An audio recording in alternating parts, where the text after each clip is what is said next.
Hey friends, I hope you can hear me. It's a little windy today here in central Illinois, but that's fine because this past week I was driving past the windmills and wondering who shut them off.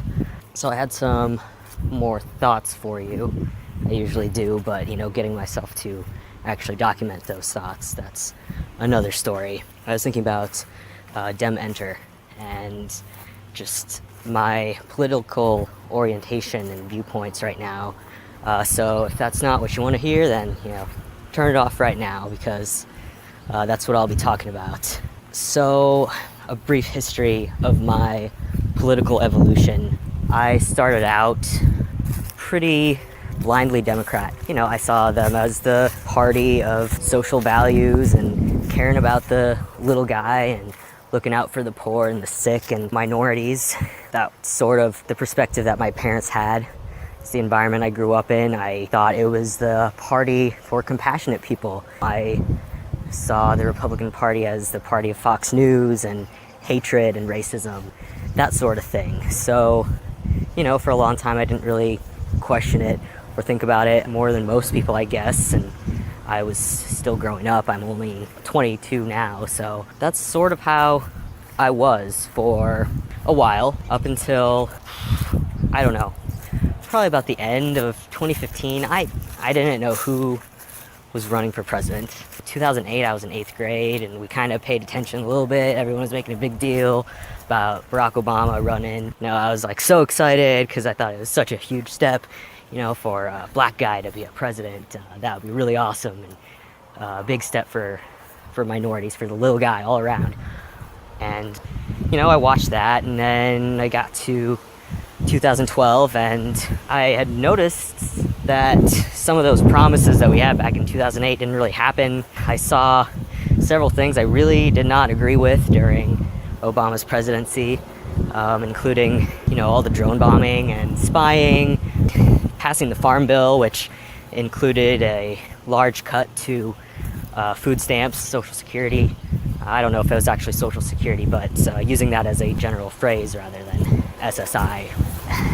But, the other people, who did we have? It was Romney, and, this was a religious nut job conservative that wanted to cut taxes on the rich, and of course I was not going to support that. I still saw that it was imperative to support the Democrat because, that was the one who cared about things like same-sex marriage. And even though I thought that was awesome, at the time I was living as a girl, a woman, and I identified as bisexual or a lesbian. And by the time I realized that I liked girls, I sort of accepted that, I probably wasn't going to legally marry the person that I love, and that's fine, because why do you need that? You can just spend your lives together. When same-sex marriage was passed into law, it was great. It did feel like a step forward. It definitely did. Okay, this should have been the way it was. That's nice. But, it didn't really impact the lives and the struggle of LGBTQ people. Most of my, I'll call you rainbow friends, struggle. There seems to be a higher rate of struggle for certain types of struggles amongst the rainbow population. That includes comorbidities, mental disorders, physical health problems, discrimination. You can make it illegal to not hire someone for being gay, but that doesn't necessarily mean that's what's actually going to happen. People will find other reasons to do what they feel they need to do, and still disproportionate rates of poverty and a mess. These are marginalized people, and they're not the only marginalized population by any means, but it just felt like passing of gay marriage was a concession. But still, that was still something. Obviously this guy cares, So we should keep supporting him.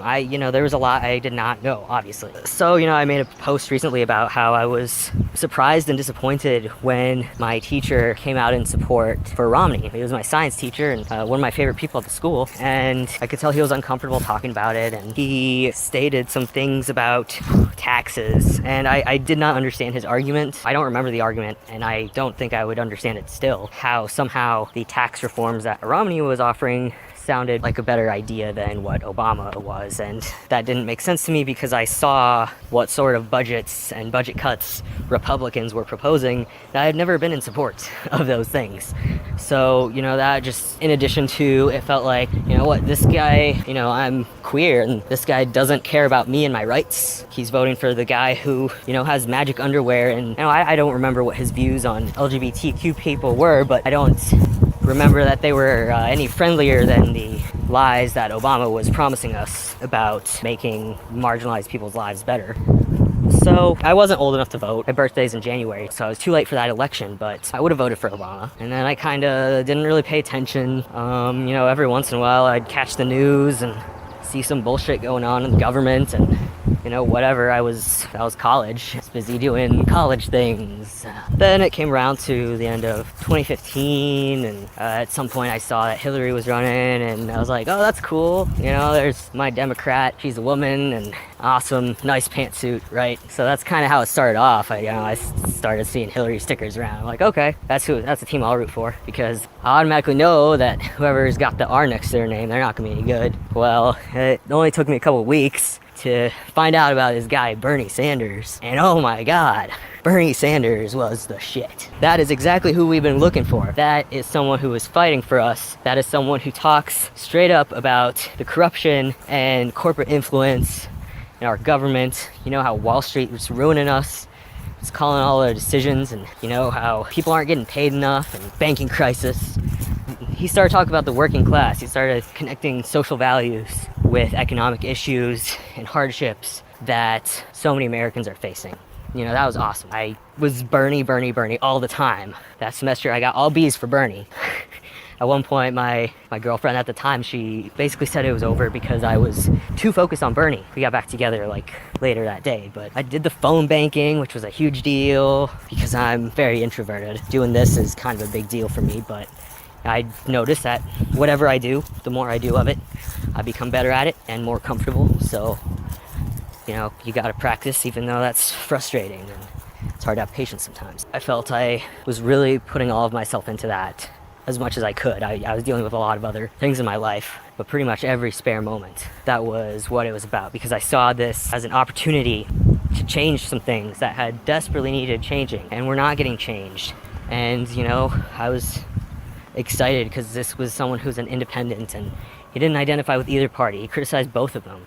So I followed the primary, and you could call it echo chambers or whatever. That's not true, because I know a lot of people that supported the other candidates. I lost some friends because they were Hillary supporters, some real life friends. And I did know people who supported Trump, not as many as I knew who supported Hillary, which makes sense when you think about the types of people I probably surround myself with.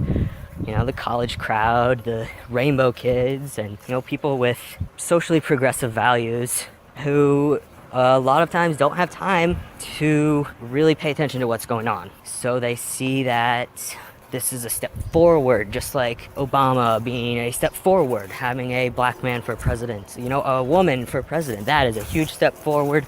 Look at her. It only took her to 2013 to say that she was all right with gay marriage. That's good enough for me. There's no way I can support Cruz or Trump. No way. I understood that. I wasn't about to support them either. But it was frustrating the people, especially during the primary, who supported Hillary over Bernie. I just did not understand that. They said, oh, well, he's not a real Democrat. Oh, she has so much experience. I'm like, look at the experience that she has. It's ridiculous. Look at what she's done as Secretary of State, as a senator. The things that she said, it was, and a lot of other Bernie supporters will attest to this, it was real interesting being in the crosshairs of both of those establishment parties, candidate supporters. It was really interesting because everyone was attacking you, it felt like, except the other Berners.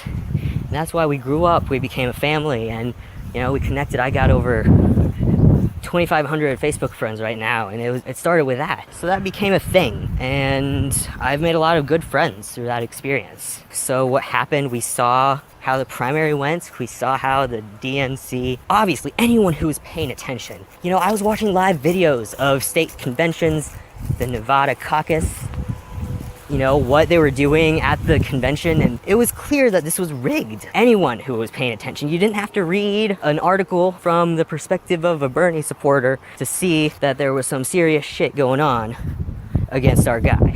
And it pissed us off. So how could we watch our candidate that a lot of people put in a lot more than I did? We weren't gonna see that happen and then go and support the person who cheated us. It is personal at that point. It was personal. So fuck her, pardon my language, don't pardon me. We weren't going to vote for Hillary and reward the side that cheated us. Reward the side that was calling for nuclear war with Russia. We knew what Hillary had done. It wasn't just about the emails. The WikiLeaks, they put out some heavy stuff. And I have seen some things more recently about WikiLeaks being biased and not releasing information about the Republicans and Trump. And, first of all, I have seen some things related to them. I can kind of understand the bias, but that's fine. But if what they're putting out is true, which we have no reason to suspect it's not, there was some fucked up shit that came out in regards to Clinton's camp. So, that was one of the things. It wasn't just the unsecured email server that she had, that I can make a concession and say that's a stupid grandma move. But first of all, I think it was a little bit more than that. And fine, that's not enough to not make me vote for someone over Trump. It wasn't that. It was never about that, and I saw how she treated foreign policy, and that was really scary. How she felt about Libya and Iraq, Gaddafi. No, thank you. So I got on board with the Green Party. I'm like, okay, this is my last opportunity to voice my morals, to put some action behind what I believe in. I really got behind Jill Stein, and I ended up liking her better than I liked Bernie. And, it really broke my heart. I understood why Bernie, quote unquote, had to. I understood his reasons for backing Hillary, and I know that he said that he would do that, and he did. It still is upsetting, but I get it. I do believe that not doing so would have resulted in his death. But still, at that point, we had to move on, because he was fighting for his life. He wasn't fighting for ours anymore. I know it still looks like it. Yeah, some of his things are definitely better than what Trump and our current Congress and administration is trying to do. I absolutely still would have preferred Bernie over Trump. I didn't expect Jill Stein to win. I knew she wouldn't. I knew she couldn't. Even if they gave her media attention, I think that would have helped. It was still kind of a last-ditch effort, and it was more about saying that we weren't going to play your game, two-party system. Gave us some hope for the future. If this is what we put our efforts to, maybe this can be a thing later on. I was kind of surprised to see that Hillary had lost. I was fully expecting it to be rigged towards her, and who knows, it may have still been. But I guess it's harder to cheat the general than it is your own party's election. And when we said never Hillary, never Trump, when we said Bernie or bust, we meant it. And so now, yes, that is what happened. We have Trump now. It's not because people are racist and they want to make America great again. There's a little bit of that, yeah, and that is an alarming problem, rooted back to capitalism and how, we have maintained these structures of oppression, and we'll take a poor white guy and a poor black guy and say, here, you two are enemies. It's the other guy's fault that you're poor. So you should hate each other and not pay attention to the man behind the curtain. And it's worked. They say, man, you can get away with a little bit more than the women can. A lot more. Can't unite on that front. That guy came over from another country. Well, he is a problem. He is trying to take your job. So you better keep an eye on him before him to ice, so you can take care of this threat to our great nation. So Trump won. And it was not just because of all those things. People wanted something different. People weren't willing to support Hillary Clinton for some very good reasons. Different people had different reasons. The reasons of diehard Trump supporter are not going to be the same, but they might be. Some of them might be the same as a Berner or third partier. The reason was the oligarchy won. Either way, with either candidate, it was going to win. And Trump, he's not the disease, he is the symptom of a very sick system. So here I am. I'm like, okay, well, I'm just gonna keep doing my thing. I've got a job. I don't need to think about this. And whenever I did, I felt lost. I started being able to more critically analyze Bernie. I'm not gonna demonize him, but it was a breakup of sorts. I appreciate the time that we had, but I have moved on and this is what needs to happen. That sort of thing. Gave me some really good things, but you're holding us back a little bit right now. So we had to move on, and that was heartbreaking.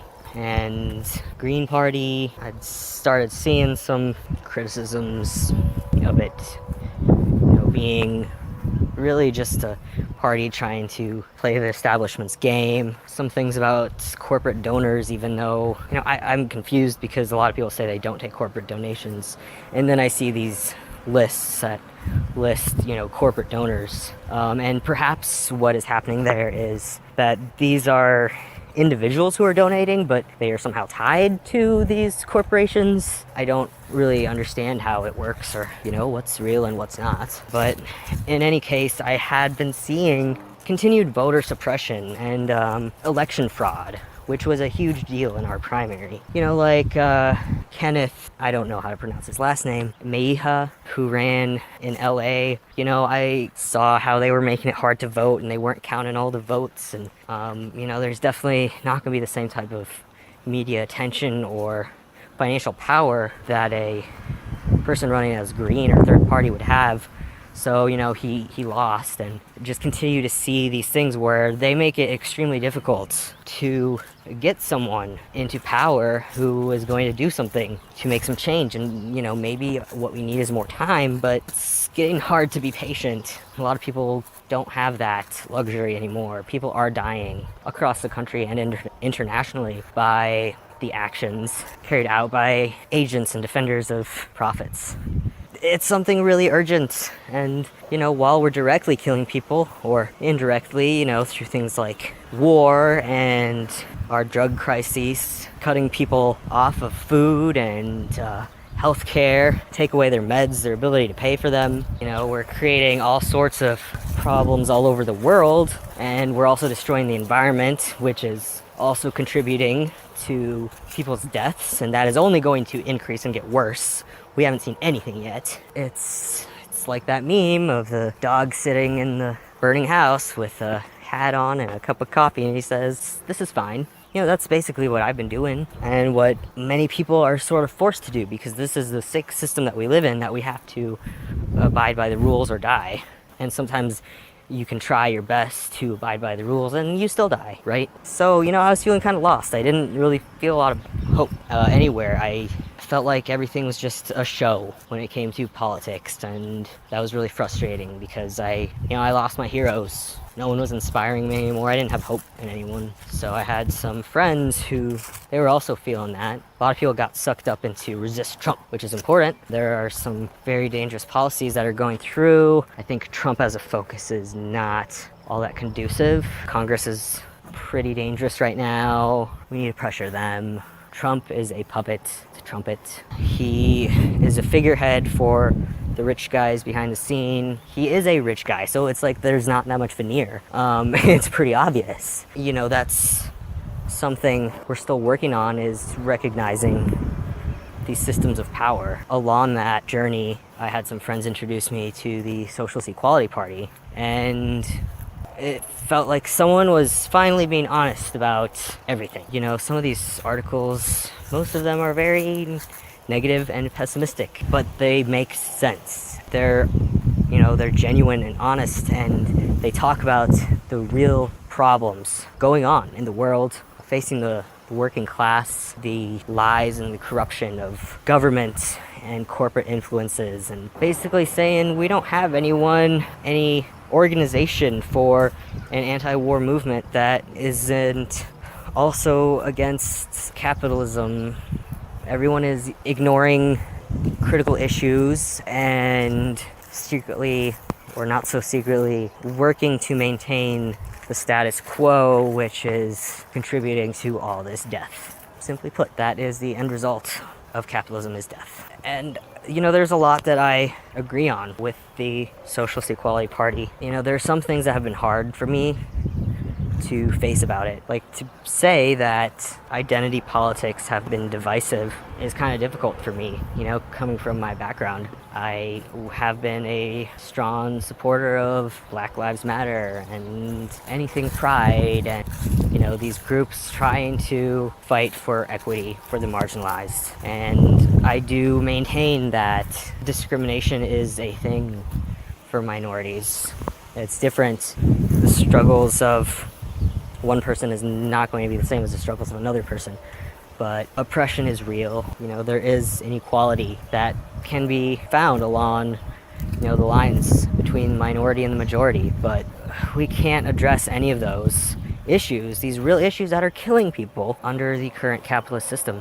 What the SCP believes is that the capitalist system cannot be reformed. They're critical of what is called the pseudo-left. Examples include, of course, the Democratic Party. They call the Green Party the pseudo-left. Different parties internationally, whatever party the current president of France is aligned with, and Syriza in Greece, the Labour Party. These parties were offering piecemeal concessions, just like Obama, while continuing to push for increased military involvement and austerity measures, basically. They're extra dangerous because people, like I used to be, see them as the only option for social fairness. It's been hard to criticize my former homes in terms of parties and ideologies and values, and it's not really an abandonment of values as an expansion of their views, and seeing that if I want something done, it's not going to happen under the current system. The system is not allowing itself to be reformed. But I still have a lot of learning to do. I am still not sure exactly how this is supposed to happen.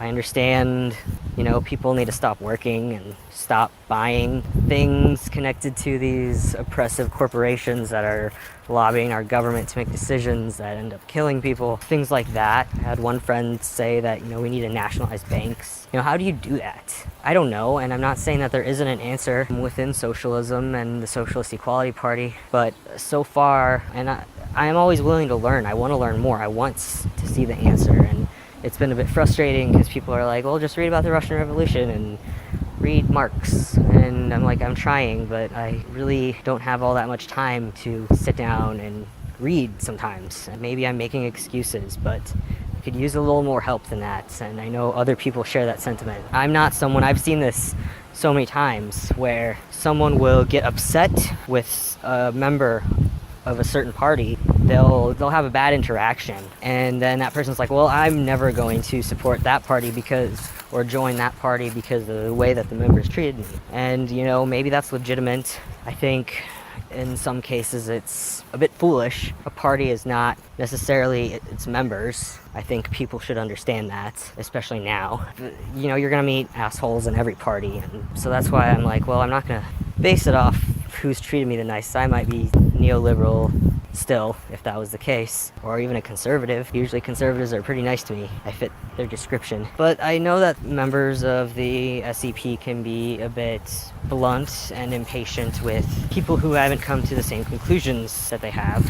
I understand the urgency. I know it's extremely difficult to justify patience right now, but we have to, if we want to get people on our side, if we want people to understand and not get defensive. We have to find a common ground first before we say our way is better. I think that, there is common ground, because most things that the Socialist Equality Party says and stands for are things that everybody wants. Everyone wants safe working conditions. Everyone wants an end to war, even if we're not organized in that. That's what most people want. Most people don't want people getting blown up and shot. Most people want to live Most people want their kids to live and to be able to grow up and get an education and have access to healthcare. Like, who doesn't want that?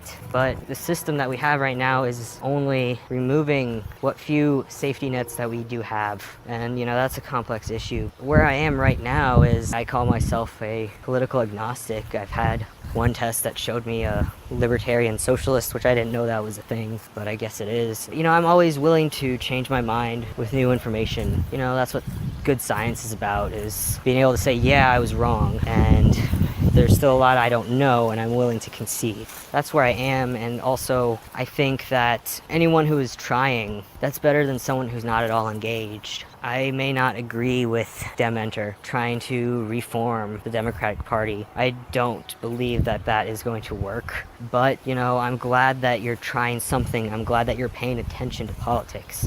I'm glad that, it's better than my classmate that says, nah, I'm not going to vote. I don't really care about politics. Or better than the classmate that, says, yeah, make America great again, go Trump. And better than the person who says, oh, did you see CNN last night? You're steps ahead of those people already.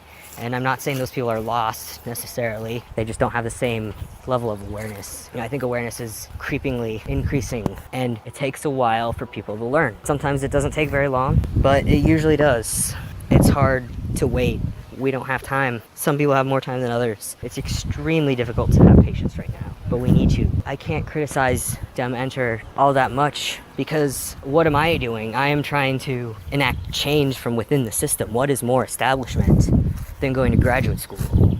And I am playing the rich man's game, and I'm trying to sneak in there and hope it doesn't kill me, take me over, make me an oppressor, so it would be hypocritical for me to hate on people who are trying to do that, even if I don't think that that's the right way in that case, or because I don't know what the right way is. I don't know what it would look like. I think we need to keep having conversations. We need to keep being exposed to the reality of the world and start coming together on what we agree on. That's the first step, and I don't know where we go from there, but something's got to give, and just not working. And I'm very lucky that I don't have it worse than I do. I have it pretty damn good, actually. But I'm not gonna contentedly wait around while my friends are dying and wait for me to be in their same position. It's really scary. I work really hard to be positive and maintain my energy, because I know that's important, and that's the only way that I can do something about anything. So that's all I have for now on that. Thanks for listening.